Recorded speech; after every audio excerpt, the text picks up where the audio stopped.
যদি কোনো রাজ্যে সরকার বদল হয় তাহলে সাধারণত তার শেয়ার বাজারে কী কী ধরনের প্রভাব পড়ে, মানে হিস্ট্রি কী বলছে? রিয়েল এস্টেট বিজনেস এবং তার সঙ্গে সিমেন্ট বা স্টিল যেটা রয়েছে ইস্টার্ন রিজনে রয়েছে বেশি, তার কোনো গ্রোথের ভাবনা রয়েছে? আরেকটা নতুন ডক হওয়ার একটা আলোচনা রয়েছে বেঙ্গলে। এবার সেক্ষেত্রে ডক মানেই তার সঙ্গে আমার লজিস্টিক্স থাকছে, তার সঙ্গে শিপিং থাকছে। এই সেক্টর ধরলে তোমার পরামর্শ কি থাকবে?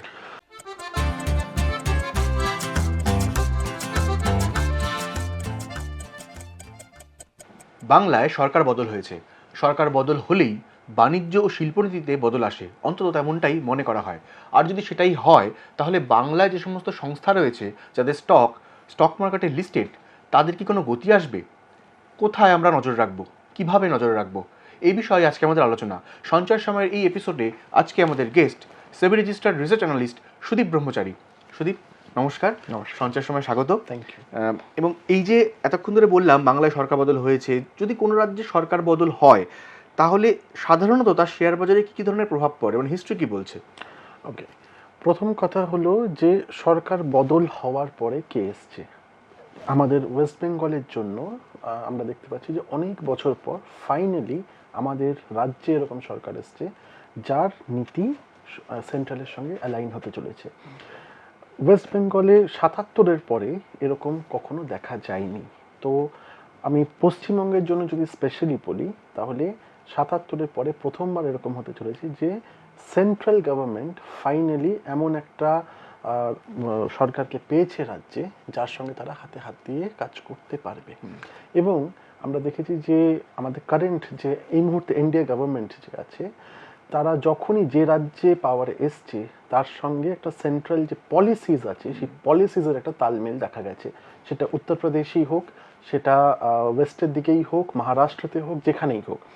আমরা এক্সপেক্ট করছি যে সিমিলার ইম্পেটাস ওয়েস্ট বেঙ্গলেও পাওয়া যাবে। এবং স্টক মার্কেট যেভাবে হাতে হাত দিয়ে এগিয়েছে, মানে অন্য রাজ্যতে যখনই এনডিএ জিতে এসছে, বিজেপি জিতে এসছে, যেভাবে হাতে হাত দিয়ে স্টক মার্কেট সেটাকে সাপোর্ট করেছে, আমরা এক্সপেক্ট করছি যে ওয়েস্ট বেঙ্গলেও সিমিলার একটা ইম্পেটাস পাওয়া যাবে। এবং সেটা খুব মানে রেলেভেন্ট। আমরা যখন ইলেকশন রেজাল্ট বেরোচ্ছিল ওই সময় করে দেখেছি যে স্টক মার্কেট ঠিক সেইভাবে রিয়াক্ট করেছে এবং ইলেকশন রেজাল্টসের জন্য বেশ কিছুটা ওয়েট করেছিল বা সেখান থেকে নতুন একটা বাইং অপরচুনিটি এসছিল। তাহলে পশ্চিমবঙ্গের অর্থনীতিতে মূলত শিল্প নিয়ে অনেক বেশি আলোচনা হয়। রাজ্যের জন্য শিল্পের যদি সেক্টর বাঁচতে বলি, কি বলবে? আমার মনে হয় এটাকে একটু শর্ট টার্ম এবং লং টার্মে ভেঙে নেওয়াটা উচিত। শর্ট টার্মে যদি আমাদের এই মুহূর্তে রাজ্যে দেখতে হয়, আমরা মূলত সার্ভিস ওরিয়েন্টেড ইন্ডাস্ট্রিতেই কলকাতা এগিয়ে ছিল বা কলকাতাতে মূলত সার্ভিস রিলেটেড ইন্ডাস্ট্রিজই ছিল।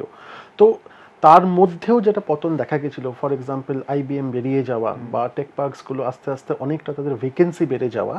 তো আমার প্রথম এক্সপেকটেশন থাকবে যে যে ফরচুন কোম্পানিজগুলো আছে, স্পেশালি আইটিআইটিএস, বিএফএসআই, এই সেক্টরগুলোতে প্রথমে তো যে স্পেসটা এখন খালি পড়ে আছে সেটা আগে অ্যাবজর্ব হবে। এবং এটা হওয়াটার কিন্তু খুব একটা বড় ব্যাপারও না। ইনফ্যাক্ট আমাদের দেশের মধ্যে সব থেকে চিপেস্ট লেবার যদি কোথাও বলতে হয় সেটা এখনো পর্যন্ত ইস্টার্ন ইন্ডিয়ায় পাওয়া যাচ্ছে।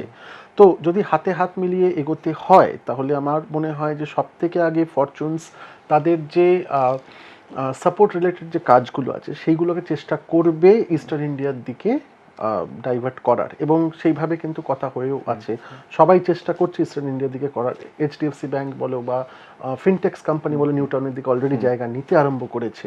তো সেই দিকে কাজ হচ্ছে। তো আমার মনে হয় এই মুহূর্তে আইটিআইটিএস সাপোর্ট, বিএফএসআইয়ের কিছু data processing centres, loan centres, কিছুটা কারেন্সি সেন্টার্স, এইগুলো প্রথমে আসার বেশি চান্স দেখা যাচ্ছে। এবার লং টার্ম যদি বলো, লং টার্মে অবভিয়াসলি ওয়েস্ট বেঙ্গলে কোর ইন্ডাস্ট্রিজকে ঢুকতেই হবে। আশা করব যে আমাদের এখানে জুট যেটা একটা বড় ইন্ডাস্ট্রি ছিল সেইটা রিভ্যাম্প হবে। যদি নাও হয়, এখানে এত জায়গা আছে এবং ওড়িশা আর ঝাড়খণ্ডের মতন স্টেটস যেহেতু আমাদের পাশে আছে, সেখান থেকে মিনারেলস এনরিচ করে এখানে প্রোডাকশন করাটা সব থেকে কিন্তু লাভজনক, যেটা আজ থেকে 150-200 বছর আগে জামশেদজি টাটা দেখতে পেরেছিলেন, ওই অপরচুনিটিটা এখনও ইস্টার্ন ইন্ডিয়াতে পড়ে আছে। এবং উৎকালে আমরা দেখেছি যে বিজেপি গভর্নমেন্ট অলরেডি কাজ শুরু করেছে। তো সেখানেও মিনারেল এনরিচমেন্টের কাজ চলছে। ঝাড়খণ্ডে একটা বিশাল বেল্ট হয়ে আছে, বিহারে একটা বিশাল বেল্ট হয়ে আছে, সেই সব কিছুর ব্রেন সাপ্লাই সম্ভবত ওয়েস্ট বেঙ্গল থেকেই যাবে। তো আমি আশা করছি এই সেক্টরগুলোতে এগোনো উচিত। যদি এই সেক্টরে আসে কোর ইন্ডাস্ট্রির ক্ষেত্রে, সেক্ষেত্রে ইনফ্রাস্ট্রাকচার বা কনস্ট্রাকশন এই সেক্টরটা বুম হওয়ার সম্ভাবনা রয়েছে ডেফিনেটলি। তার সাথে ডিফেন্স স্পেন্ডিং।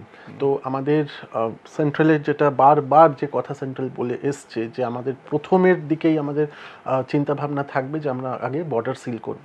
তো বর্ডার যদি সিল একবার হয়ে যায়, এবং যেহেতু আমরা এখন অতটা বেনিভোলেন্ট টার্মসে নেই বাংলাদেশের সাথে, যেটা আমরা আজ থেকে 10 বছর আগে ছিলাম, তো এখানে ডিফেন্স স্পেন্ডিং বাড়তে চলেছে বলে আমার মনে হচ্ছে। এবং সব থেকে যে স্টকগুলোর দিকে তাকানো উচিত, যেমন ম্যাজগাঁও ডক, তো এই স্টকগুলো যেগুলো একদম মানে ডাইরেক্টলি রিলেটেড উইথ ডিফেন্স, সেদিকে কিন্তু বড় মুভ আসার চান্স আছে। সেক্ষেত্রে যদি আমি এখন এই পুরো সামগ্রিক আলোচনা এখনো অবধি যেটা হলো, কনস্ট্রাকশনের ক্ষেত্রে হলো, আরও নানান ধরনের স্পেন্ডিং আইটিএসের ক্ষেত্রে হলো, যদি আমি কোম্পানির নামে ভাঙি, এমন কোনো সংস্থার নাম বলবে যেটা বেঙ্গলের ক্ষেত্রে অন্তত তুমি মনে করছো যে তার অন্তত শর্ট টার্ম ফিউচারে বেশ ভালো হতে পারে? আমি এই নিয়ে বেশ কয়েকবারই বলেছি। তো বেঙ্গল যে কোম্পানিজগুলো বেঙ্গলে বেশি কাজ করে, Bandhan bank, Ujjivan small finance bank, Jana finance bank, তো এই কোম্পানিগুলোর বেসিক্যালি যে মেজর রেভিনিউ স্ট্রিম সেগুলো আসছে মাইক্রো ফিন্যান্স বা এখানকার যে ছোটো বিজনেসেসগুলো আছে সেগুলোর থেকে। তার সাথে এরা প্যান ইন্ডিয়া বেস টিটাগার ওয়াগনস আছে। কন্টেনার কর্পোরেশনের আমি এখানে বেশ ভালো ফিউচার দেখতে পাচ্ছি, কারণ যদি ইস্টার্ন ইন্ডিয়ার লজিস্টিক্স ডেভেলপমেন্ট হয়, ডক যেহেতু আছে, তার সাথেও আমার মনে হচ্ছে আদানি পোর্টসও অ্যান্সিলারি বেশ ভালোই কাজ করবে। এছাড়া যদি আমি দেখি যে কনজামশন ডেটা, যদি মানে পিওরলি কনজামশনের দিক থেকে যদি বলি, তাহলে ইমামির মধ্যেও ভালো ফিউচার আছে আমি দেখতে পাচ্ছি। যে একটু যদিও একটু সময় লাগবে সেটা হতে, কিন্তু কনজামশন ডেটা দেখে ইমামিতে ইনভেস্ট করা যেতে পারে। এখানে একটা বিষয় জিজ্ঞেস করবো যে সেই অর্থে কোর ইন্ডাস্ট্রি ওয়েস্ট বেঙ্গলে ছিল না, সেই অর্থে আইটিএস কিছুটা ছিল, কিন্তু ওয়েস্ট বেঙ্গলের ক্ষেত্রে রিয়েল এস্টেট কিন্তু বরাবরই একটা বেশ গ্রোথের জায়গা দেখিয়েছে টানা। সেক্ষেত্রে এই সিচুয়েশন যদি তৈরি হয়, তাহলে তো কনজামশন যদি বাড়ে, সেক্ষেত্রে রিয়েল এস্টেট বিজনেস এবং তার সঙ্গে সিমেন্ট বা স্টিল যেটা রয়েছে ইস্টার্ন রিজনে রয়েছে বেশি, তার কোনো গ্রোথের ভাবনা রয়েছে? ওকে, তো সিমেন্ট বা স্টিল ইন্ডাস্ট্রি যদি বলতে হয়, আমি সিমেন্ট বা স্টিল ইন্ডাস্ট্রিতে যেখানে আমি ভ্যালু দেখতে পাচ্ছি সেটা হলো setting up of new plants, যেখানে ওদের কস্ট কমবে। মানে আমি যদি আজকে ইস্টার্ন ইন্ডিয়াতে একটা প্লান্ট লাগাই, ভিজাভি আমি যদি একটা গুজরাতে প্লান্ট লাগাই, দুটোর মধ্যে যে সব থেকে বড় কস্ট কন্ট্রিবিউটিং ফ্যাক্টর হলো লেবারের।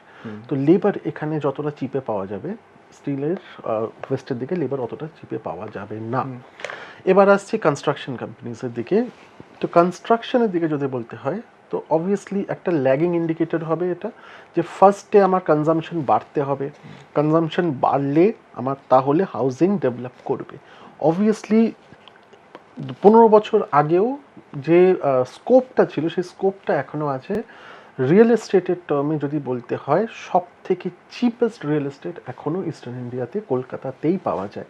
মানে সিমিলার একটা স্ট্র্যাটার মানুষ যদি আজকে হায়দ্রাবাদ বা ব্যাঙ্গালোরের দিকে গিয়ে একটা বাড়ি কিনতে চায়, মুম্বাই তো আউট অফ রিচই হয়ে গেছে, সেখানে প্রায় 8 থেকে 3-4x দিতে হচ্ছে, বা যে প্রাইসটা বা যে প্রিমিয়ামটা চাইছে সেটা কোনোভাবে জাস্টিফাই হচ্ছে না। সেখানে আজকে ওয়েস্ট বেঙ্গলে এখনও যদি একটা মানুষ মনে করে সে 50 লাখ টাকার মধ্যে একটা ফ্ল্যাট কিনতে পারে, তো সেখানে স্কোপ আছে অনেকটা। অবভিয়াসলি দুটো হ্যান্ড ইন হ্যান্ড চলে। এখানে যদি না আমার মাইনে বাড়ে, তাহলে রিয়েল এস্টেটের দাম বাড়ার জায়গা নেই।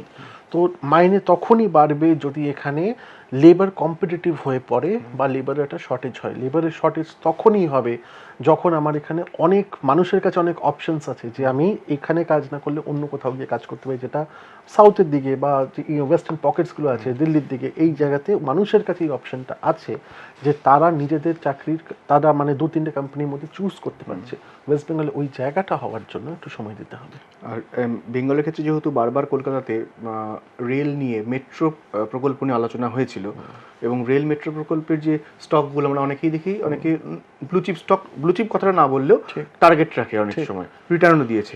সেক্ষেত্রে রেল এবং মেট্রোতে নিশ্চয়ই ডেভেলপমেন্টের আশা আমরা করছি, সেখানে কি দেখছো? ওকে, তো রেল অ্যান্ড মেট্রোতে আমার মনে হয় যেহেতু ইন্ডিয়ান রেলওয়েজ নিজে আমাদের কলকাতার মেট্রো ডেভেলপমেন্ট করেছে, আমার রেল মেট্রোর থেকেও বেশি ইন্টারেস্ট আছে যে এয়ারপোর্ট স্টকসগুলো আছে ওর দিকে।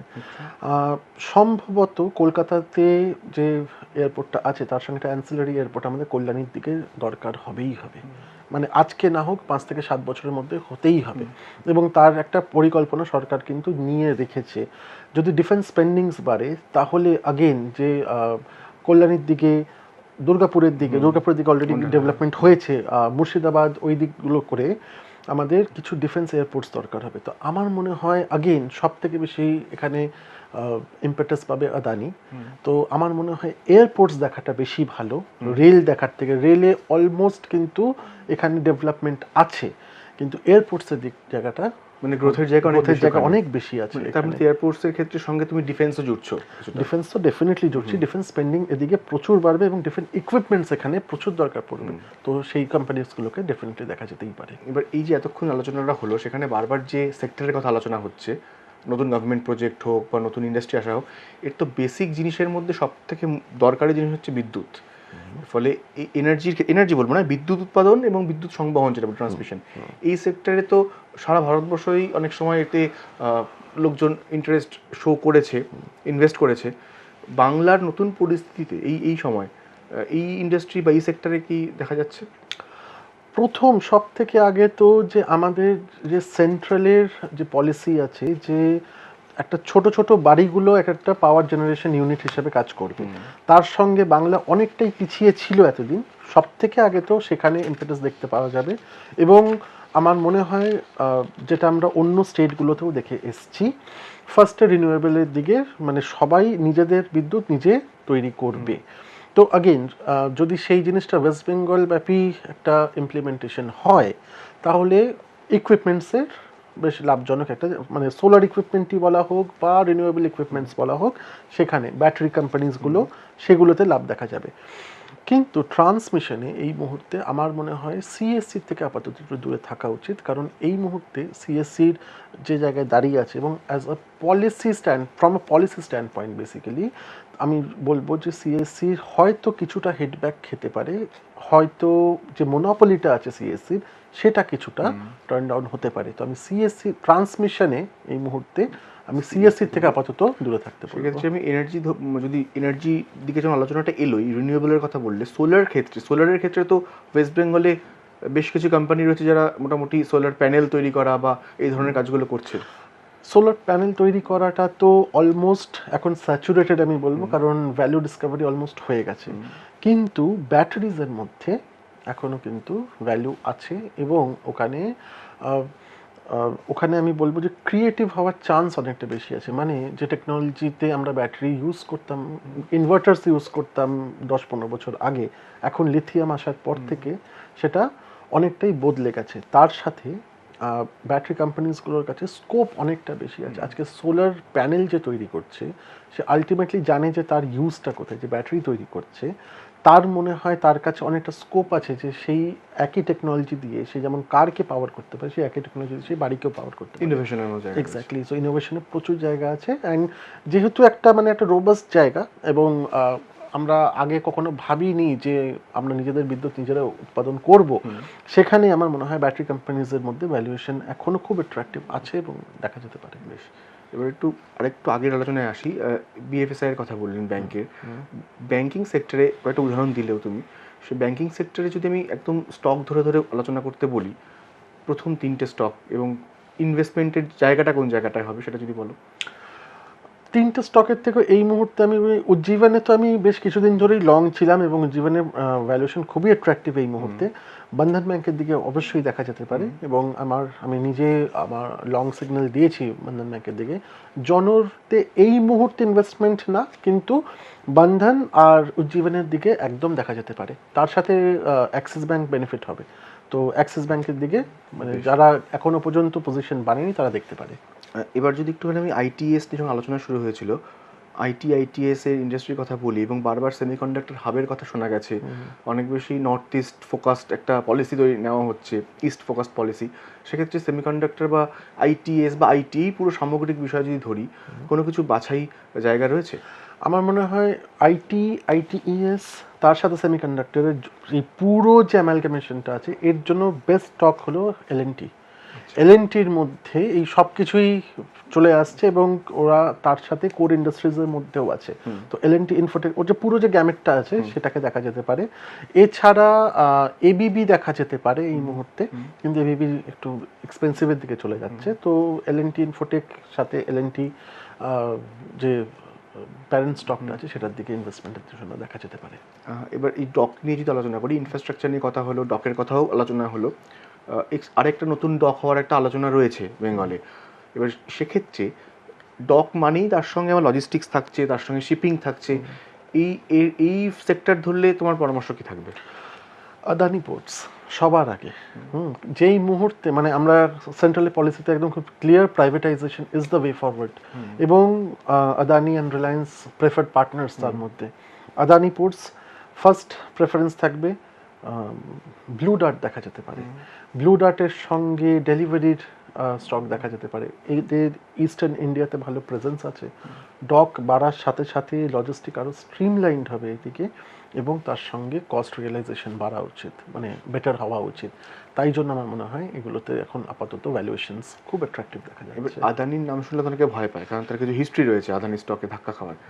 তার জন্য কোনো বলবে? না, আমার মনে হয় না যে মানে হিস্ট্রি দেখে আমরা কোনো স্টককে এখন আগে কি হবে সেটা বলতে পারি। এই মুহূর্তে আমি যদি এখন ইন্ডিয়ার মানে পলিটিক্যাল যে ম্যাপটা আছে সেটাকে যদি আমি দেখি এবং যেভাবে গভর্নমেন্ট নিজে এগোচ্ছে, তুমি দেখো যে ইন্ডিয়া গভর্নমেন্ট যখন ফর্ম হয়েছিল আগের বার, যখন ওই আবকি বার 400 পার যখন হলো না, তারপর থেকে বিজেপি একদম স্টেট ওয়াইজ টার্গেট করতে আরম্ভ করেছে। অ্যান্ড ওরা খুব ক্লিয়ার, মানে ওদের নিজেদের স্ট্রেংথস নিয়েও খুব ক্লিয়ার এবং নিজেদের উইকনেসেস নিয়েও খুব ক্লিয়ার। তো তারা চিন্তা করছে যে আমি যদি এখন Northern India eastern India focus করে যদি আমার একটা প্রেজেন্স রাখতে পারি, তাহলে আমি এক্সপেক্ট করছি আগামী 15 বছর ধরে আমাদের এখানে কোনো গভর্নমেন্ট সেরকম মেজর শিফট আসতে চলছে না। যদি গভর্নমেন্ট মেজর শিফট না আসে তাহলে গভর্নমেন্টের পলিসির খুব একটা কিন্তু চেঞ্জ আসার জায়গা নেই।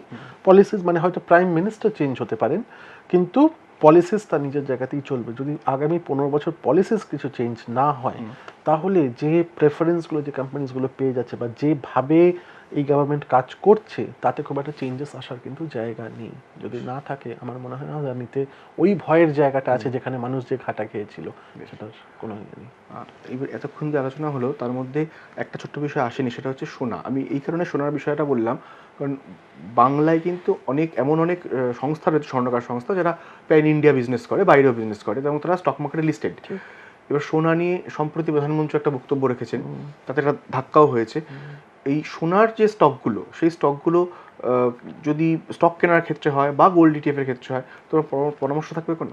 ওকে, তো আমি যেহেতু এখন আমরা যখন প্রোগ্রামটা হচ্ছে ঠিক 1-2 দিন আগেই প্রধানমন্ত্রী এই কথাটা বলেছে যে সোনার থেকে দূরে থাকো। উনি যে কথাটা বলেছে যে মেটালটার থেকে দূরে থাকো। অ্যান্ড যখনই তুমি একটা জিনিস দেখো যে কোনো কোম্পানি, যে কোনো সেক্টর, আমরা এই যে আলোচনা করছি আমাদের সাধারণ গতানুগতিক জীবনেও কোথাও যদি একটা হিন্ড্রেন্স আসে, যেমন কোভিডের সময় এসেছিল, আমরা কিন্তু তার আশপাশ দিয়ে পথ চলা শিখে নিয়েছি। তো সিমিলারলি যে আমি খুব স্পেসিফিক কোম্পানি হিসাবেই বলছি, সেনকো গোল্ড, যে গতকাল প্রায় 10% মতন পড়েছে প্রধানমন্ত্রী নিউজের পরে, তার হয়তো এই মুহূর্তে সেলস কমতে পারে। হাউএভার যতদিন সোনা অ্যাট্রাকটিভ থাকছে, সে নিজে একটা উপায় খুঁজে ঠিক বার করবে যেখানে তার সেলসকে সে আবার আগের জায়গায় নিয়ে যেতে পারে। সম্ভবত সবাই এখন আস্তে আস্তে ডিজিটাল গোল্ডের দিকে যাবে। মানে আমি এই মুহূর্তে আমি জানি না, মানে সেনকো যেভাবে হিটটা খেয়েছে ফান্ডামেন্টালি খাওয়া উচিত না, এবং খুব ইজি তাদের জন্য যে আপনি এই মুহূর্তে সোনা কিনছেন না, অসুবিধা নেই, আপনি যদি অনলাইনে সোনা বুক করেন, সোনাটা আমার ভল্টে থাকলো, রাইট? তো এইভাবে সে করতেই পারে। প্লাস যে ডিজিটাল গোল্ডের যে জায়গাটা আছে, যেটা মানুষ এখন অলমোস্ট সবাই জানে কিভাবে ইনভেস্ট করতে হয়। তো সেই ক্ষেত্রে কিন্তু সোনা পার সে ইনভেস্টমেন্টে কিন্তু কোনো প্রবলেম নেই। অ্যান্ড প্রধানমন্ত্রী যে বলছে সোনা কেনার থেকে দূরে থাকুন, এটা সব থেকে বড় স্টিমুলাস যে প্রধানমন্ত্রী নিজেও জানেন যে সোনার দাম কোথায় যেতে চলেছে। উনি সম্ভবত যেটা বলতে চাইছেন যে আমাদের ইম্পোর্ট বিলটাকে কমানোর চেষ্টা করা হচ্ছে, ডলার ডিপেন্ডেন্সি কমানোর চেষ্টা করা হচ্ছে, তাই জন্য উনি বলছে যে মেটাল কিনবেন না। সে একবারও বলছে না যে গোল্ড মানে ডিজিটালি আপনি ইয়েতে যাবেন না। একদম শেষ প্রশ্ন, এতক্ষণ যে আলোচনা হলো, এমন কোনো ফিনান্সিয়াল ইন্ডিকেটর আছে যেগুলো দেখে রিটেল ইনভেস্টর বুঝতে পারবেন যে পশ্চিমবঙ্গে এবার একটা এমন পরিস্থিতি তৈরি হচ্ছে যে আমি স্টক মার্কেটে বা অন্য কোনো মাধ্যমে ইনভেস্ট করলে ভবিষ্যতে কোনো ভালো ফল পেতে পারি? ওকে, তো আমার মনে হয় পশ্চিমবঙ্গের ইন্ডিকেটর দেখাটা ঠিকও না, কারণ যেহেতু ভারতবর্ষে ইন্ডিকেটর বলতে দেখো যে আমরা কনজামশনের দিক থেকে তো প্রথম ইন্ডিকেটর ওটাই দেখি, ঠিক আছে, যে ডিসপোজেবল ইনকাম কত আছে। তো এফএমসিজি সেক্টর, এফএমসিজি ইন্ডেক্স কি বলছে সেইটা দেখা বেশি ইম্পর্টেন্ট। মানে আমি পার্সোনালি খুব জিনিসটাকে ফলো করি যে একটা মানুষ যদি তার মানে যেখানে সব থেকে দরকারি যে জিনিসগুলো সেইখানে যদি তার খরচা কমাতে আরম্ভ করে, তার মানে তার ডিসপোজেবল ইনকামস কমছে। ব্যাংকিং দেখা যেতে পারে, ব্যাংকিংয়ের মধ্যে ব্যাংকসগুলোর যে টোটাল রেভিনিউ আসছে সেখানে এনপিএ রেট কোথায় আছে, কারণ এইগুলো খুব কোরিলেটেড এক একটা মেট্রিক্স।